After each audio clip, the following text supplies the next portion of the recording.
Greetings nerdlings, and welcome to AmalgamNation presents World of Loreccraft, Factioncraft, Stormwind Assassins Edition.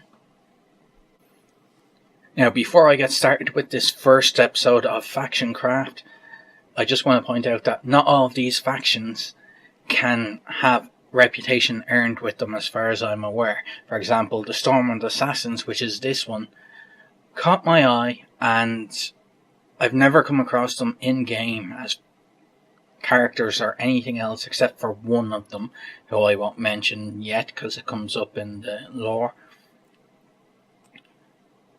And I just got dragged into looking into this and decided they'd be the first one. But there will be factions that you can earn reputation with. The Stormwind Assassins are one of the oldest surviving organizations on Azeroth. Long before any of the wars, the Alliance faction of Stormwind felt it was unable to do everything it wanted to do within the law. One of the leaders, Erwil Youngton, secretly approached a thief in their prisons. Pathonia Shaw had been imprisoned by the Alliance repeatedly for theft. Caught perhaps 3 times, she was notorious for scores of high-profile crimes. Youngton offered her clemency if she agreed to form a society to take care of the Alliance's dirty work quickly and cleanly. She agreed at once, and added that she would find a way to do it with a sense of style as well. The Stormwind Assassins began that day. With the agreement of Erwil Youngton, she combed the prisons for her fellow thieves to bring into the family, as they were called, and soon built a small force to serve the Alliance. The assassins were there when the orcs poured from the dark portal, taking out stray scouts, yet they found it difficult to make a true dent in the enemy forces because of the horde's sheer numbers and the assassins' lack of military training. The assassins work best one-on-one, they quickly discovered, and concentrated more on aiming for the horde's leaders. Shaw had been a thief for the thrills and was not necessarily evil. Once she was allowed to do her favourite thing in the world and still get paid for it, she became a loyal Alliance fighter. She made sure to hammer this home in her recruits: one does not steal from the hand that feeds it. If the thrill of the stolen goods and the secret kill, along with a steady salary, was not good enough for her thieves, they were not initiated into the assassins. The message was clear: only commit the crimes sanctioned by the Alliance. Shaw had one other requirement when she built the society. Secrecy was a must. The thieves did not normally walk around claiming to be thieves, and they had no reason to do so once they were legitimate assassins either. The leader of Stormwind is the only one with a full list of the Stormwind Assassins, and when one was assigned to be part of a larger operation, as happened in the 3 wars, her true purpose was not revealed to the other troops. They passed as fighters or scouts, even wizards from time to time, but still did their primary jobs of stealing and killing when needed.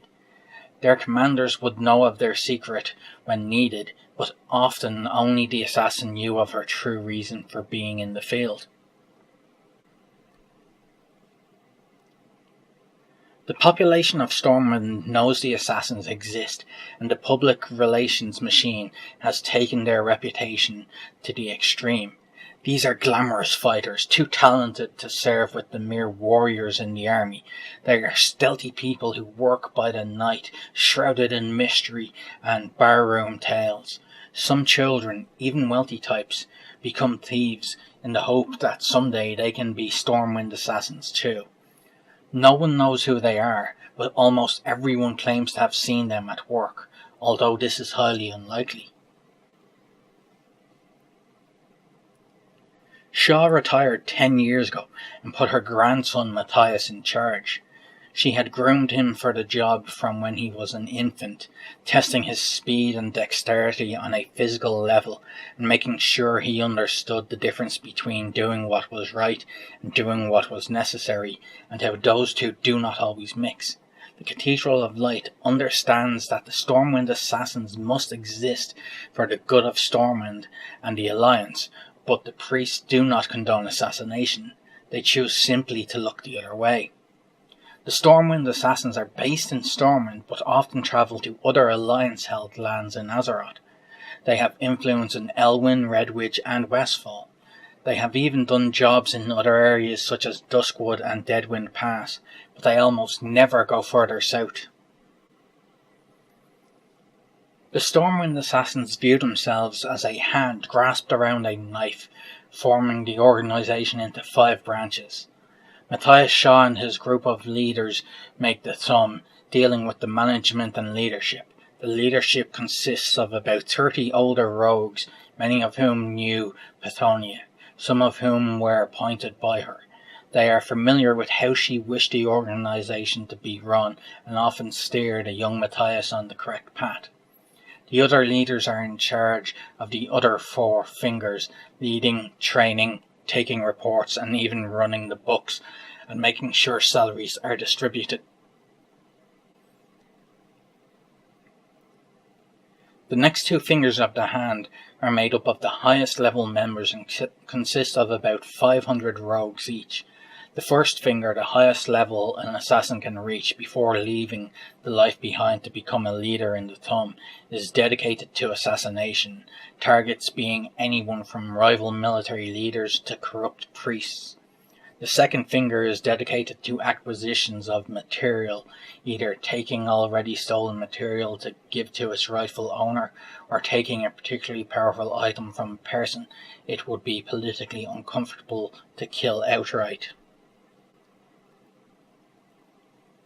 The 500 or so rogues who make up the third finger excel in espionage, often working with rogues from the first and second finger to gather information, read and remember scrolls without stealing them, and serve as lookouts and diversions while the others do their jobs. The fourth finger rogues make up the largest and lowest level. These 1000 rogues are the jack of all trades. They commonly handle burial victims and Stormwind assassins, body hiding and alibi establishing. It is their job to make sure the Stormwind assassins' identities do not get discovered. They are also in charge of recruitment. Every rogue and thief in Stormwind wants to be part of the Stormwind assassins. The entire city views their work as necessary and admirable. It is a difficult organisation to join, however, as the leaders of Stormwind do not want to endorse the assassins' way of life. The organisation began by a judicious picking through of the prison for trustworthy rogues, and word spread. Some thieves attempted to get caught just for the chance of getting picked, and the pardon didn't hurt either. When Stormwind found the stockade filling with hapless, eager-faced thieves, King Anduin Wrynn approached Matthias and demanded he do something about it. Matthias assigned the fourth finger of the Stormwind assassins to recruit others, training a handful of rogues to recognize talent and discreetness, something the rogues in the city had left behind in their eagerness to join the assassins. A rogue from the fourth finger will follow a rogue and leave him a note card with a place and a drawing of an open hand on it. If the rogue arrives alone at the meeting place, he meets with the fourth finger rogue. If the meeting goes well, the rogue will then receive another note card with another meeting place and a closed fist on it, indicating his acceptance. Some of the rogues under Pethonia wanted to show their pride with tattoos of the fist, that is the organisation's symbol, but she did away with that thought, warning that they should make no permanent indication on their bodies that they belonged to the Stormwind assassins. They instead took to wearing one piece of white clothing with a single red thread carefully sewn in, looking like a stray piece of lint. Stormwind assassins know what to look for, while others would not notice. Initiation is difficult. The rogue is tested in everything from skills to morals. Many of the tests are subtle. The rogue must be entirely trustworthy, for without trust among the rogues, the entire organisation of the assassins will fail.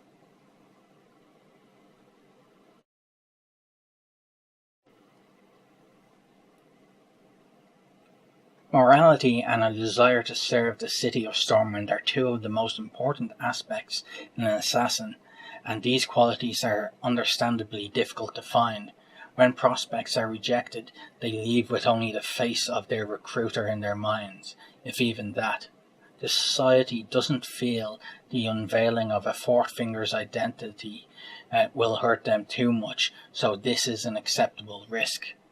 Upon full acceptance, the new fourth finger is given dirty work to do, all the while training, buffing his skills, working to become a third finger.